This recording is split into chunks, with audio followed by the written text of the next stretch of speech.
Welcome back to the Leaders Who Care, where we actually host very successful and accomplished leaders in their field. And now we are focusing on a hot seat format to uncover insights and often that could be even controversial, that are highly valuable because we are really interested of not just the end result, but how did they achieve it. As you know, I always step into the shoes of a skeptical leader to question my guests. So today I'm stepping into the role of a skeptical chief HR officer to grill Roy about performative leadership and so-called real change in the workplace.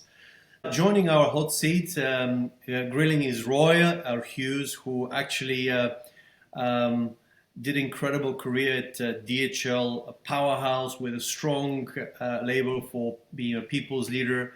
And has been a leader that led over 10 billion of P&L responsibilities. He led major business turnarounds, driving EBIT over billions, and he's delivered impact at the highest pace environments. Leadership spans over more than 42 countries, overseeing close to 40,000 employees, with over 350 daily flights, cargo flights, with 13 global and regional hubs. So I'm really excited to welcome you, Roy, and thank you for being with us today.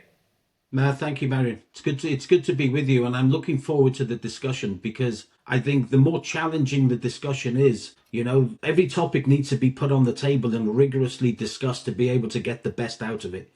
So I'm looking forward to the discussion. Well, Roy, you're a people's leader, and you've been really leading a large organization with incredible success to engage people from any level of the organization.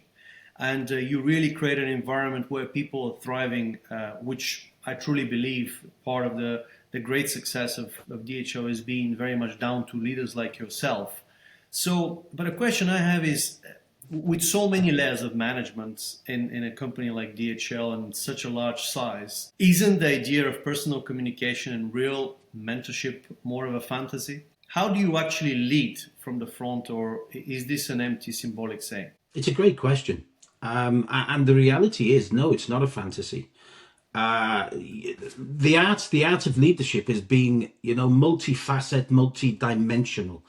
And one of the things that I've always believed is, people will see you in the company magazines, they'll see you in the company videos and the company training programs. So if I have a look at the whole piece across the communication, first of all, if you want people to believe you exist, you have to be visible. That's the first thing. If you're not visible, then you have no identity. You just become words. So for me, 42 countries. I made sure that I traveled all of them. And the larger countries like Italy, Germany, France, UK, etc., I would travel multiple times a year because these are big organizations. So, when you talk about the smaller countries like Albania, you talk about Croatia, you talk about Greece or any of these, I may go there once every year or sometimes once every 2 years. So first of all, there's the physical element of making sure that you're present. Along with the rest of the European board, we would make sure that we did a physical country review with the board of directors in each of those countries, covering all elements of the business from commercial to HR to operational to finance to all of the elements, including people, which was the first topic on our agenda, by the way. So the first topic we ever spoke about was people. While we were there, we would hold a town hall. So we would make sure that we kind of stood in front of an audience of people talking about the business, our view, the strategy, the way forward. We would then have a separate... Sorry, is that led by from the HR or the leadership, local leadership? How does that relationship works? In terms of what? This kind of really people's agenda first, is there... Because often the HRs will be seen more as administrative function in most companies, unfortunately. And then they will only become a partner, or let's say be more empowered, if the leaders are behind. So I wonder how did that play with you in these town halls, in those regional meetings? We would set the agenda. So the European board, of which on the functional board there were 6 or 7 of us. So the CEO, me, the CFO, etc. We would set the agenda for what these country reviews and visits would be. So when we arrived, the agenda was set. The HR, the head of HR, would normally, along with the country managing director or CEO, would facilitate us being there in a sense of, they would do the introductions, they would get everything set up for when we arrived. But when we did arrive, whilst there was a structure to saying, okay, we will have a town hall with the guys, we would also then have a separate session with what we considered to be the up and coming talent within that country. So we had one-to-one sessions with those, which then you'd sit at group tables and you tell stories about your own leadership experience and your journey, and basically give them some insight into what they can expect on their journeys. So HR, in that sense, would help facilitate it. Okay. But in the overall HR topic, which is a separate topic in itself, I do agree.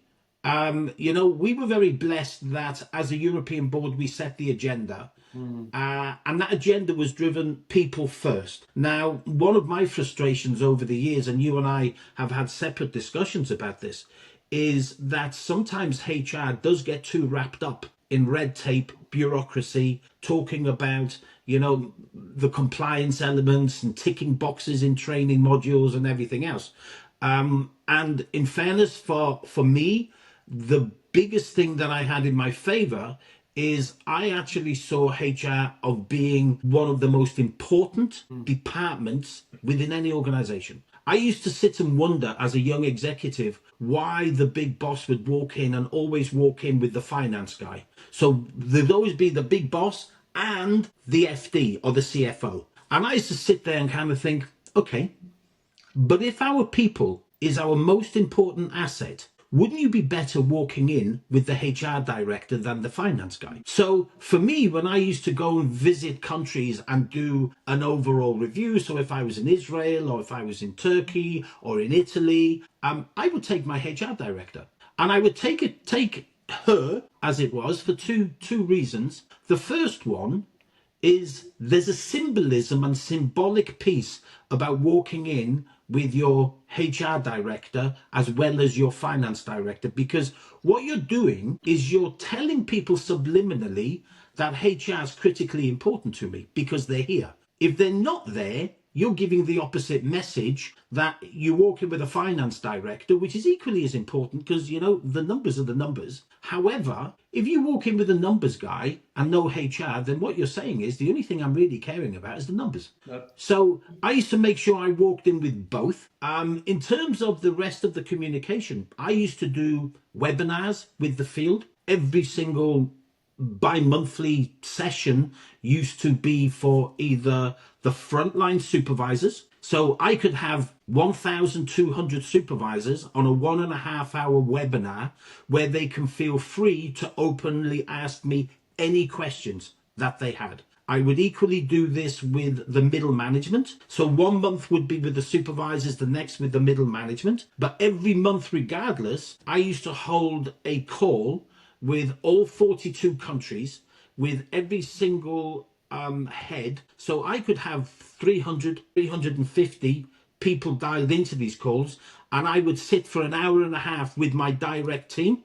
I would do the introduction, give the flavor for what's happening within the business, where are we going, why are we making some of the decisions we're making, so people at least understood what we were doing and why we were doing it. And then I would hand over to my team to go through each of the divisions and give the field, again, the opportunity to ask questions. So if you do this consistently, and the key is here, consistency. If you do this consistently, then people get comfortable with the fact that you're in a learning environment and they can ask you whatever question they want to, and you will give them an honest and sincere answer. No blame, no difficult question, no wrong question, no right question, just questions. And over time, you build, and this takes time. Cultural change takes an immense amount of time. And over a period of time, people become comfortable with being uncomfortable and asking the right questions, knowing that they'll get a straight answer, the answer's sincere, and there is no blame culture for people asking difficult questions. You know, it's very interesting because let's be real, often in organizations or departments, every unit is fighting for attention, or country, Yeah. if you want to call it. Doesn't leadership naturally favor the loudest voices or those closest to power? No, not with good leaders, they don't. Because with good leaders, you can see through this. And it's important that when you're leading an organization and you're managing a team, you give enough airtime to everybody. And for me, for example, when I walk in a meeting myself and I'm conscious all eyes would be on me, I would make sure that I would try every time to be the last person to speak. So I would want to give everybody else in the room an opportunity to contribute, and everybody feel that they're not just sitting repeating what they believe I want to hear, and it means that they can give their opinions freely. Now that equally gives me the value, if I speak last, that I get the benefit of listening to all the wisdom in the room before I do start speaking. So it gives you a flavor for what's happening. People can be real. But here's the thing. Whenever I would go somewhere, and if you get somebody who creates too much noise, right? Too much noise can be listening to some, foreign radio station. All you hear is noise and no content. So you've got to have the ability to ask the people who are sometimes the quietest for their opinion. So for me, you always get those guys who speak the loudest, right? speak the most. Yeah, you've got to be able to cut through it. But you've got to have the courage to cut through it too. Because not necessarily because you know the leadership does it really mean that you're right. I'm aware, obviously, your Fit to Lead program, which sounds great, but and I think for the audience, for those who doesn't know, but the DHO is one of the most significant corporate turnaround in history. From losing $2 billion to profit of over $3 billion, and is it over 10, 15 years? It was over about it's about 17 years. 17 years. To accomplish that.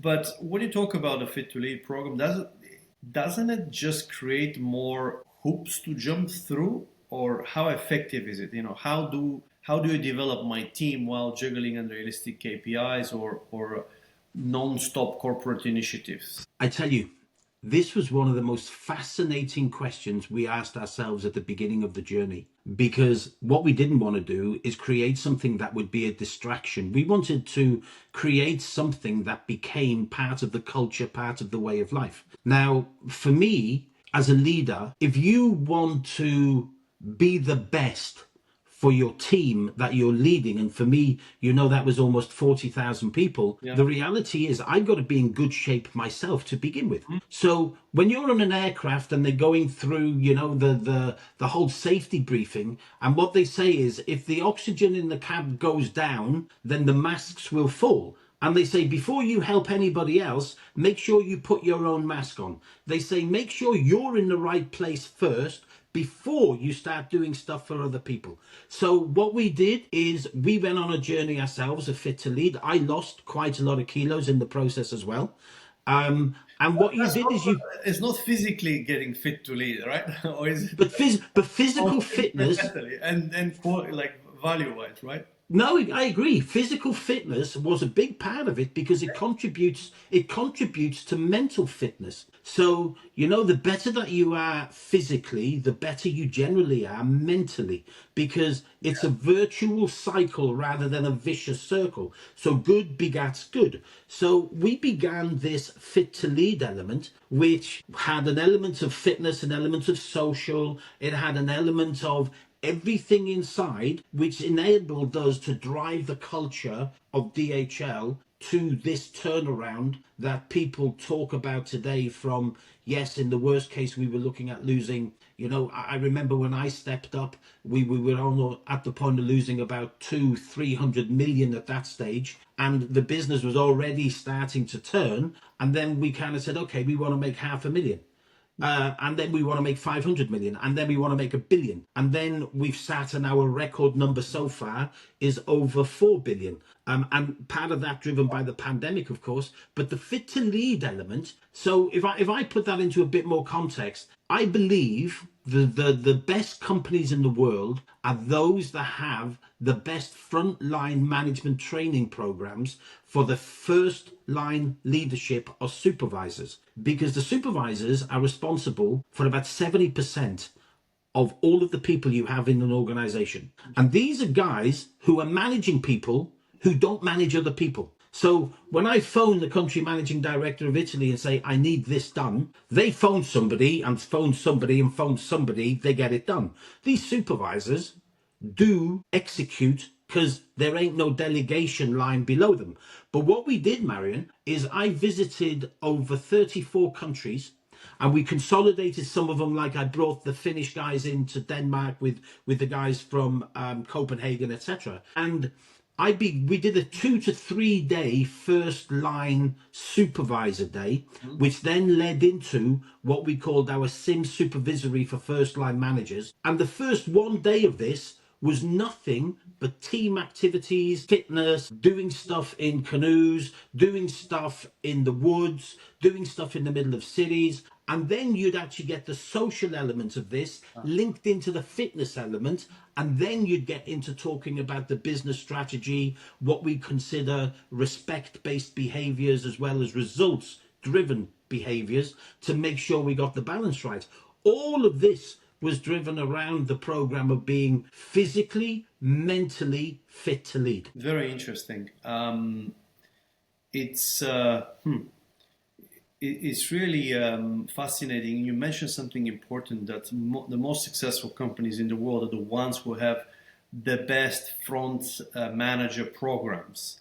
Yeah. But I haven't seen that many companies that excel in this. Why do you think that's the case? What's the problem with why companies are not consistent, like across the board, to bring this great development programs for their frontline managers who don't manage other people, as you describe, and they're responsible for often a big portion, or 70% plus of the total employees. What's the issue, and how did DHL manage to overcome that?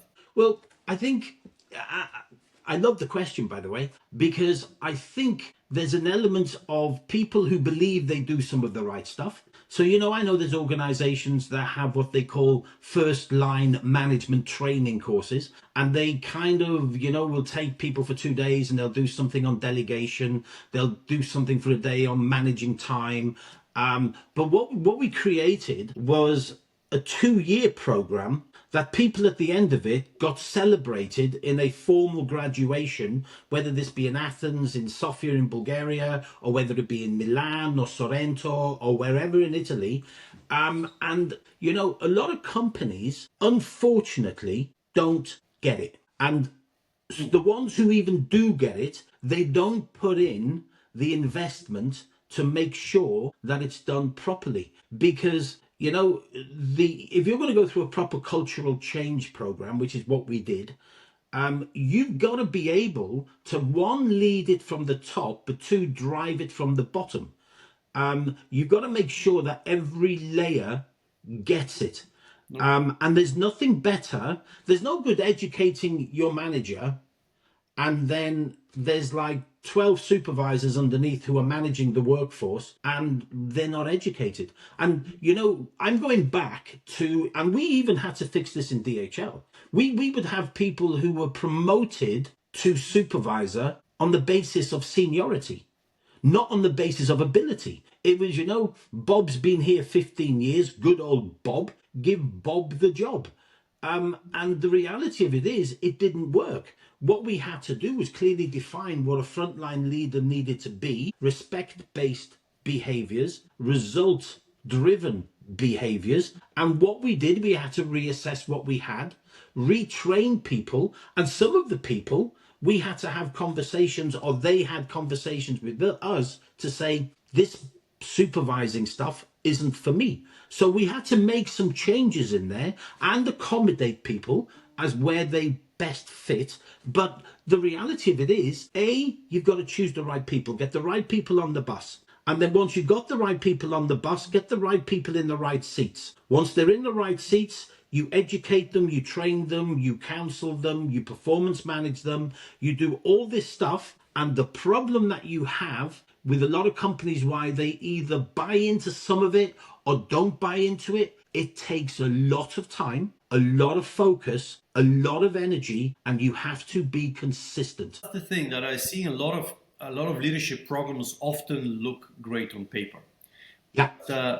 Come on, do they actually change behavior? Have you actually seen or real tangible results of behavioral change, or are they just corporate theater and convenient narrative? The one thing that actually changes behavior is when you've got a group of leadership, whether you call it a global board, a regional board, a country board, that are all singing off the same hymn sheet. They're all driving the same agenda, and they're all either rewarding or not rewarding typical types of behavior, and also leadership who believed they needed to be visible on the floor.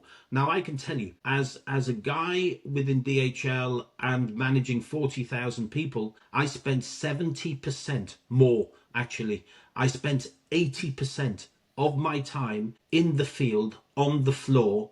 I used to have a sign on my desk in my office. And people who used to use my office while I wasn't there used to take photographs and WhatsApp it with the laughing emoji, because the sign on my desk used to say, "Why are you here?"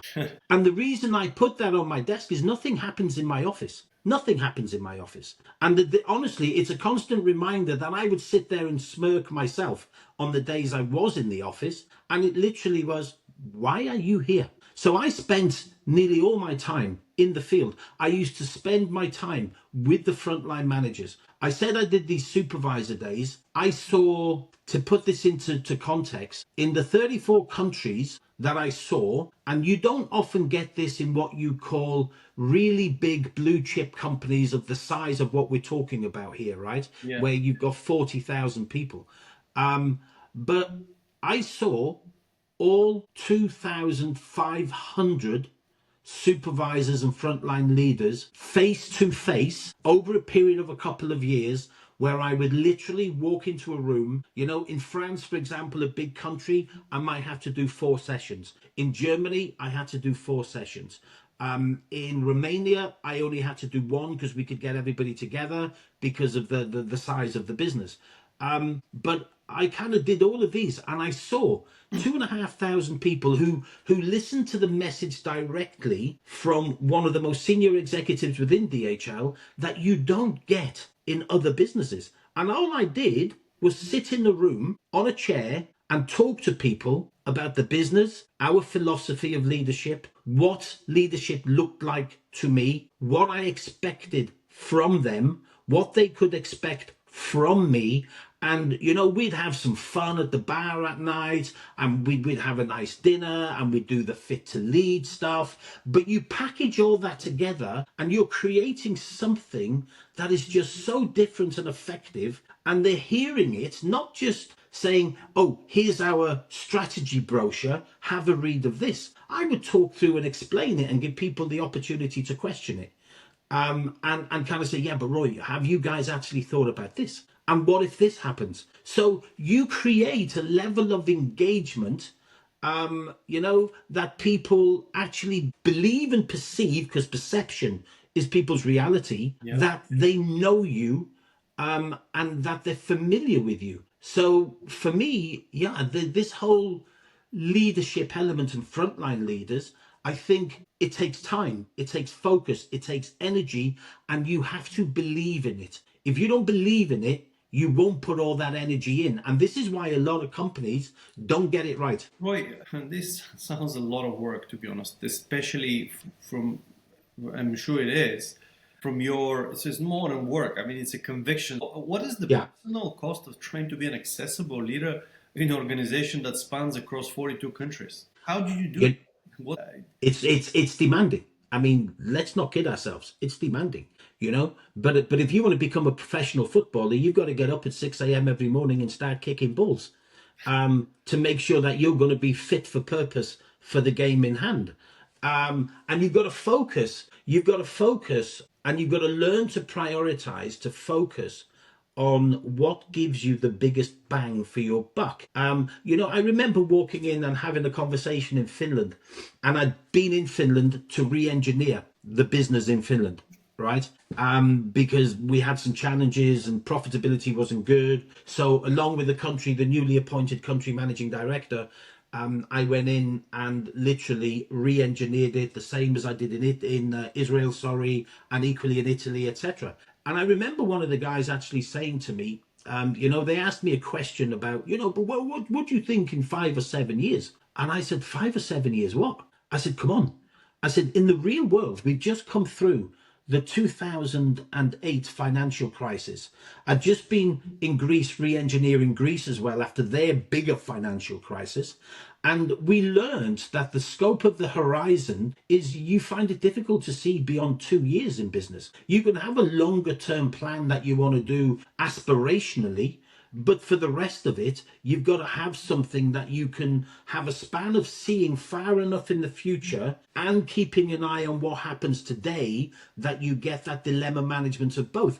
And I explained it to this guy by saying, listen, management is situational. Management is situational.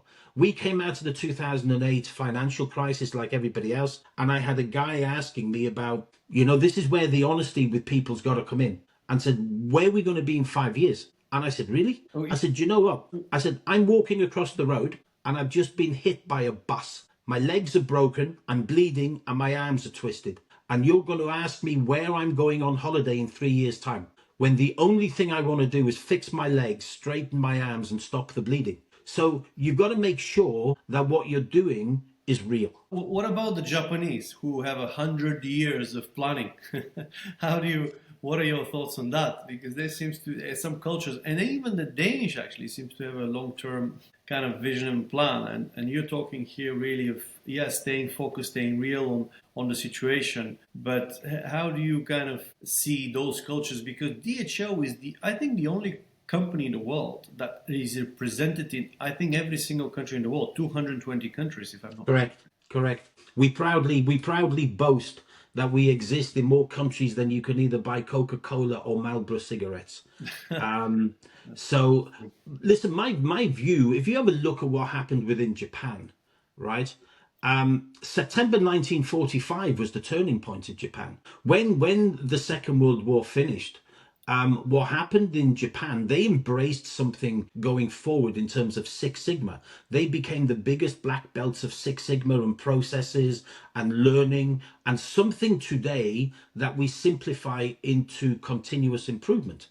So whether that's, total quality management or Six Sigma or first choice, the reality of it is, even if we've got a short-term 2 to 3 year span, we still have aspirations within DHL that we want to reach by 2030. So some of the sustainability programs are a perfect example of this, and beyond that. So we still have a broad look at the horizon. But what we learned, and it came to bite in 2020, right? In 2019, everybody was having a relatively good year. And then suddenly, by January, February, March of 2020, something called COVID popped up that nobody saw coming. Nobody could have planned for. And to be fair, the human race really didn't have a clue how to manage it. So what you had to do, and this is one of the things in terms of this leadership element and where it really, really the tires hit the road, is if you've got a people philosophy first. In COVID, I remember my network going from March plus 10% volume year on year. I then saw it in April dropping to minus 28% volume. So then it took a swing of minus 38% from 1 month, right? Because the whole world almost closed. And then by the end of May, because everybody was buying stuff while they were working from home, or they were on their furlough or casa integrazione in Italy or whatever. Our volumes went up 30%. So they went from plus 10 to minus 28 to plus 30. So that's a 58% swing from April to May. And then you've got to manage that within an organization and look after your team at the same time from a leadership perspective. So everything has to be value-based, value-driven. And if you really, really are serious about leading people, you know my view. I think people who lead people have to love human beings to begin with. Because if you really want the best for people and you want the best from people, then you've got to display these values yourself. And we went through COVID. I was having calls every week with the field. I was having calls with countries, individuals. I could see individuals on calls that might be struggling. And I would personally call them and go, are you all right? Because isolation equally was as big a killer as cancer, right? I mean, people who are isolated and loneliness and everything else when you're in a lockdown. So if I bring the whole thing back to where we began, the value-based leadership has to be in your DNA. It's got to be in your DNA. And yes, while some of this is not easy, while some of this is challenging from a time perspective, you will only ever get out what you put in. And if you really put in, you do really get it back out. Roy, I relate a lot to that, but how do you justify investing in culture and leadership development when, as you pointed earlier, you have a burning platform or immediate cost cutting that could boost or have to boost profitability or reduce loss? And how can the effectiveness be measured? I think that's probably one of the best questions, because doing the right thing when the environment is healthy and it's easy is easy. Yeah. Doing the right thing when the environment, as you say, becomes tough, where you've got to restructure, you've got to reduce costs, you've got to pull down flights, you've got to tell a number of people that, sorry, you can no longer employ them or whatever. Those are normal business things that you have to do, which is why I said situational leadership is what it is, because leadership is situational. If you've still got then the right values and you can then prioritize. So what I mean is here, right? Listen, let's not be naive. Have I fired people in my time? Of course. But you can fire people with kindness. You can fire people without being some kind of monster. And equally, once you've actually established yourself as a good, sincere leader within an organization, I would stand in front of a team of people and go, guys, I'm sorry. We need to make some changes. And unfortunately, you're going to be part of this change. Whilst people won't like the message, if you deliver it with sincerity and they know you as a leader because you've been visible, the conversations we had earlier, and they know you're personable, they know you're people driven, but equally, you've got to do what's right for the business, for the long-term health of that business. And if that means you've got to restructure and you've got to do stuff, then you've got to do it. And prime example of this, Marian, and it's a great question, is when we came out of COVID, we saw our volumes going up by 30%. And then all of a sudden, soon as the environment started normalizing, so did our volumes. Now, we never took an axe to the organization. What we did is we understood all the levers like attrition, pension people, etc. And we managed the business very quickly to right size it, remembering we were still profitable and very profitable, which we have now been for many years. But we right sized the business by doing the right stuff. I managed the volcano contingency for DHL many years ago. That's interesting. When the whole airspace in Europe closed, my values never changed. When the Iceland volcano. Yeah.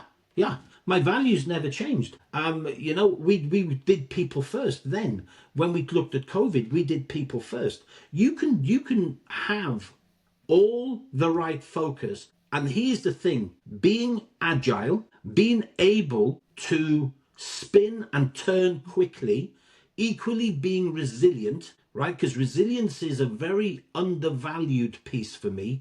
Because when you talk about seasoned leaders, you're talking about leaders who've been exposed to all kind of conditions.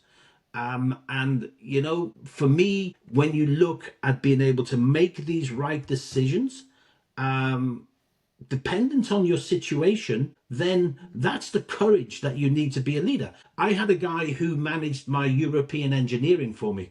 Yeah. And through COVID, he kept coming to me saying, Roy, the volumes have gone up. I need to go to the field and tell them the new productivity targets. And I looked at the guy and I said, I need you to help me here to prevent me from looking stupid. And he says, I don't understand. I said, we've just been swamped with volume, which we need to contain and control. I said, and you're asking me to go to people and give them a new productivity target when they're trying their best just to control and cope what they've got. And I explained it by saying, you know, this is like me being in my house and all of a sudden the house is flooded and I'm got a bucket trying to get all this water out of my house. And then you come along and start talking to me about when are you going to put up new curtains? When are you going to look at maybe repainting your wall? And none of it's important. What was important was making sure that the guys in the field understood that we understood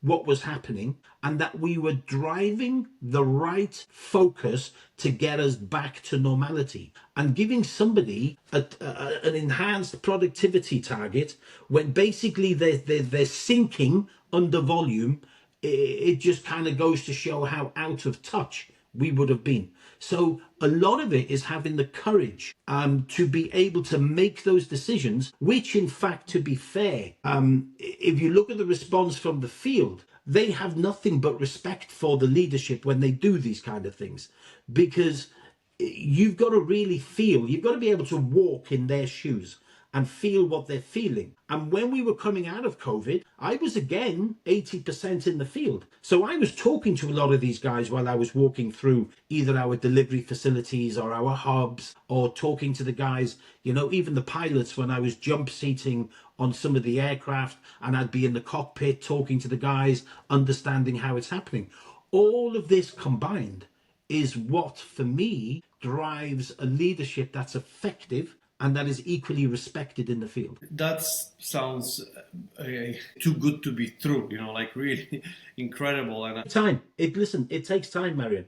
And I mean your personal time, right? I would leave for work on a Monday, and let me tell you, I didn't do an 8-hour, 9-hour, 10-hour day. If I needed to be in the organization when my people were working, I would be there at 10 o'clock at night. I would be there at midnight. I would be there at 2 o'clock in the morning.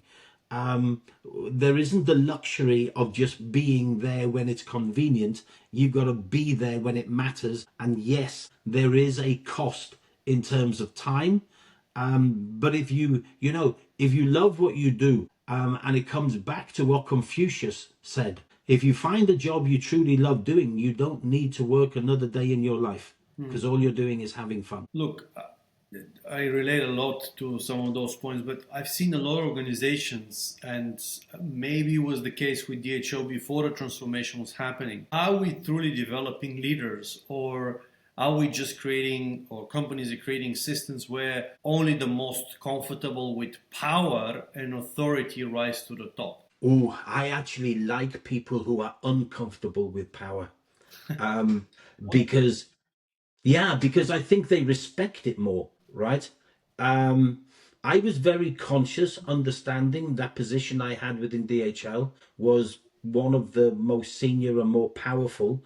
And my philosophy was never to use my power, right? The same as I would never quote my job title. And for me, it was one of those things that, sorry? Sorry, what would you quote yourself if you didn't quote your job title? How do you introduce yourself? Roy, hi, I'm Roy. And luckily, when you're walking around the business for 80% of your life, people actually recognize you and know you before you even walk onto the floor.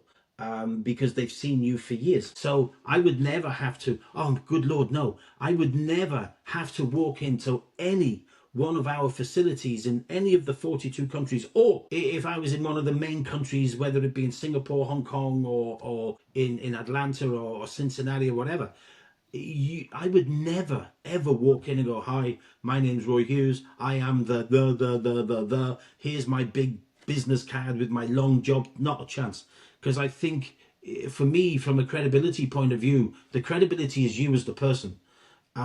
Humility, people who've got their feet on the ground, who talk in simple terms. Nobody, when you're talking 42 countries that all have different cultures, they have different languages. So, I grew up Welsh, I speak Welsh. I also speak Italian, I speak Spanish, and I made it my business, as well as proficient in a couple of others, but I made it my business to learn those languages so I could basically respect the cultures in those countries. I speak Italian pretty decent. And so I'm told, with an Italian accent, which kind of surprises me. But I'm not perfect, and I will make mistakes, but I'm comfortable with making mistakes. But I want people to see that I make the effort, that I will kind of be there with them, not just be there for them to see, if that makes sense. And no, it makes a lot of sense, and I actually was very impressed when you start speaking a few of those languages, including Welsh, by the way. That was incredible. Yeah, that's a different language for sure. And but how do you make sure, especially in your position, that the right people are getting the leadership opportunities, not just the ones who know how to play the game? What was your really effective strategy that actually delivered such a results? That's really good, because it leads to something that wasn't kind of just my strategy. It was the business process, the business strategy, in terms of one, talent development, talent review, talent boards. So we would always make sure that we had proper structured performance reviews. And we would also make sure that we had a talent board where, at least once or twice a year, the European board would review the levels below us, and then the ones below us would review the levels below them. And the process was created through the organization, that we literally would go through each, and for us on the European board in the 42 countries, and some of the smaller ones, you'd only focus on the managing director. On the bigger ones like Italy or the UK or France, you'd focus on the entire board.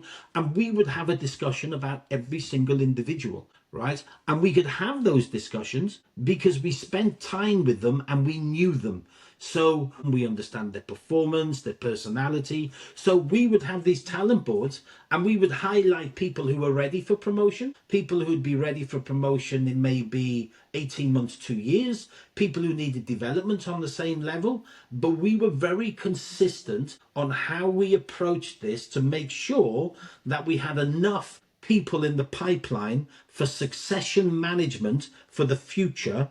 And if you look, I can't remember. I can't remember in Europe. I can, but it's a long time ago. When we had to go external to go and find a country managing director for somewhere, Wow. or That's 42 countries. You don't remember. yeah, In a long time. So you're saying that it's very rare you went external. yes, yes. Unless you wanted to bring something new to the party, or you wanted somebody with experience within a certain field that you didn't have, or there'd been some significant change and you needed a specialist to come in. I mean, an example of this, if you look at the customs arena nowadays, this thing between ICS 2.1, 2.2, the customs reforms, everything else that's coming, it's a minefield, right? Customs reported to me, so I'm familiar with it. But the reality is I had to go get some specialist knowledge that we didn't have from outside to basically help us enhance and drive that forward. But in most cases, yeah, we would look to be able to promote from within inside, and in the vast majority of cases we were very successful. And I can't remember the last managing director. I can't remember one in the last maybe, oh, I can remember one 7 years ago, 7 years ago, 8 years ago, maybe, that we brought somebody from the outside into the business. But other than that, internal promotions. And if people weren't ready, what we used to do, and an example of this was, we had an appointment in Sweden, and I ended up coaching the managing director for a couple of years. The same in Finland. And in fact, I was the mentor and coach for our guy in Israel for almost 10 years, because we re-engineered, and Israel can be a challenging country to be able to operate in, as we've seen in the recent last couple of years, right? So for me, if people weren't ready, you used to put a mechanism around them that basically safeguarded their success. So, they'd be 70% ready or 60% ready. They had all the behaviors, they had all the right attitudes, they culturally fitted within the organization. So what we did is we put a structure around them that helped them to become successful. Roy, thank you so much for sharing all of those insights. Maybe what would be really helpful if now you put yourself into a position of another organization that has not done something like DHL, that has not been able to turn around and create such a great success, from a massive loss to a massive profit to a really, and for those who don't know, Roy was accountable for a revenue of approximately 10 billion and 1.5 billion of profit, if I'm not mistaken, Roy. I think approximate amount here, but that's incredible. That's just such a vast operation. So anyone who is listening, often our audience could be C-suite leaders or CEOs or leaders or future leaders, as a matter of fact. What would be an important, like if you give them a mini framework, something that they could deploy or really do in the organization, that let's say they have a non-performing organization, they do really want to change, what would be your advices to focus on, or they could focus on, or really go deeper in order to succeed? What is the kind of the ingredients and the secret sauces that makes it, that made it all work? Because you've done it for many years, and apart from the steps, I'm sure there's some very important secret sauces that need to be deployed in the right way. Rather than the detail, you need a framework that enables you to be able to manage stuff. So for me, the first piece is, I said earlier about making sure you've got the right people on the bus. To manage change, you need to have the right people sitting at your board that you can trust, that you can speak openly with, that have no agenda apart from the continuous agenda and the shared agenda of the board, having a very clear view, first of all, of what the identity of that business needs to be. What is that business wanting to be? Both in terms of culture, in terms of market positioning, and in terms of profitability. Then what you have to do very simply is, in the dynamics of the individuals that you have on your team, you need to make sure that there are different players. You don't need nobody like yourself, because, two people like me on my board would have been a disaster. You need people who make up the shortfalls you have, and people who can enhance some of the good stuff. So you've got to get the right structure, the right people. And then what you've got to do is you've got to have a lot of the actions that drive the right behaviors, because everything within an organization is behavior driven. And if you reward bad behaviors, you'll get bad behaviors. If you reward good behaviors, you'll get good behaviors. But have a good management program that enables you to not just develop people, not just to bring people forward, but you develop them, train them, educate them into everything that there is within and for that organization at all levels. And I said it earlier, one of the biggest things that, we've discussed my transition now, because I want to do something different away from DHL at some point through this year. One of the things that I will look to go into the next organization will be to see what first line management program that they have. If most organizations got that bit right, they get the succession right for the future. And if you get it right, that you're really putting focus and attention onto the group of people that are managing 70% of your workforce, by doing those two things alone, you'll be improving the performance. Being visible on the floor, make sure there's nothing worse than having a senior executive that never leaves his office. Wow. Because everybody says my most important asset is my people. Well, if it is your most important asset, get out and see them. Get out and talk to them. If you really want to understand your employee opinion survey, and these things are critical, my active leadership was over 90%. My employee engagement was over 90%. But if you want to be able to get those levels, you have to be seen by your people. And if they see you, you exist. So, Roy, to summarize what you were suggesting, first you got to identify what you want to become, like as a company. What set the kind of ambition, goal, dream, whatever you want to call it, and then you're saying we need to have the right. So second, have the right people on the bus. You know, in the right seats. In the right seats. So not just in the bus, but you got to put them in the right. What was the third point? Is it process systems that you mentioned? What was the? Yeah, and you've got to have a balance of HR processes for identifying talent, developing talent, being able to communicate. Okay. So developing really programs, that's what comes. Yeah, and the first line management piece is going to be incredible. And the first line management is the key. Like so developing programs overall, but you're saying specifically very keen on what is the first line management development programs. Yes. And you got to have a very effective, one of the best ones. Proper communication. Yeah. Okay. And consistent communication. Not communicating for communicating's sake. There has to be a purpose. Yeah. Okay. Well, that's also making it all work, right? Where it's money and be out amongst your people, basically. That's what you're saying. If you're out with your people, if you can energize a workforce, if you can get people to believe, I've often said this when I've done leadership talking outside of DHL, where people say, Roy, but this can be hard. Well, yeah, life's not easy, right? But we've still got to live it. And the reality of it is, if I go back 2,000 years ago, there was a guy who stood on the, and I'm not the most religious person, right, Marian? We were not there 2,000 years ago, right? No, we weren't. But let me tell you, here's the power of it. 2,000 years ago, there was just one guy who stood on the side of a mountain with a couple of pieces of bread and a couple of fish. He had no PowerPoint.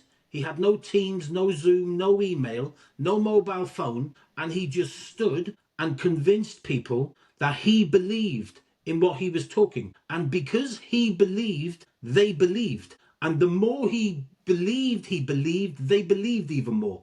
And if you go forward 2,000 years later with no PowerPoint, no phones, I used to say to my guys, all of them, do a business review, do it without PowerPoint. If you know your numbers and you know your business, stand in the middle of a room and just engage and talk with people. If you can talk with people at their level, make sense, and show people you genuinely care and that you believe, they will believe. Roy, thank you for the example. And when you talk about the spiritual kind of moment, or there's one very important element, which is the truth. Knowing the truth. It's not about believing in God or anything. It's about knowing the truth. And the truth will set you free. Do you agree that truth leads to freedom? Yeah. Because in leadership, the most fundamental thing, when people get asked difficult questions like, Roy, I've had this. Are you going to lay people off? And I've been honest enough to go, guys, if the volumes keep going the way they keep going, it's a serious consideration. And whilst you then say, and we will do everything that we can to make sure we will prevent it, you've got to be honest with people. The first, and when you say the truth sets you free, it does. The same as honesty, sincerity, authenticity all set you free. Because if you're consistently transparent, honest, sincere, authentic with your guys, let me tell you, there's nothing worse than misleading people, because you've always got to remember what you said. And my memory is exceptionally good, but it's not that good. So I've always gone through and told people the truth. And if the truth isn't nice to hear, it's still the truth. And you can say it with kindness, you can say it with dignity and respect, but it doesn't change it, and people are not stupid. And yeah, thank you. And to wrap up, Jesus said, "I am the way, the truth, and the life." That is really what he was referring to. So, you talked about fit to lead, and you mentioned about physical and mental. I'll add one more: spiritual. It's good to Yeah, understand the truth, see yeah. the truth, and There's nothing stronger than an individual, a team, or a workplace that has purpose. well, I relate a lot to that, and without purpose, it's just can't overcome those difficult days and challenges. And there are a lot of other stories that I'd love to hear. So if the audience really wants to hear more from you, we definitely can create more episodes, because there is really a lot of great stories. And maybe for the next one, we'll tell you how Roy made incredible wins with companies like Apple, and how does he break through like no one else has been able to do before. So, but anyway, for today's episode, we thank you everyone for Thank you for having me. staying till the end and listening to this incredible journey. And Roy, thank you for being a leader who speaks the truth, who deeply cares about people, because you made a very important comment.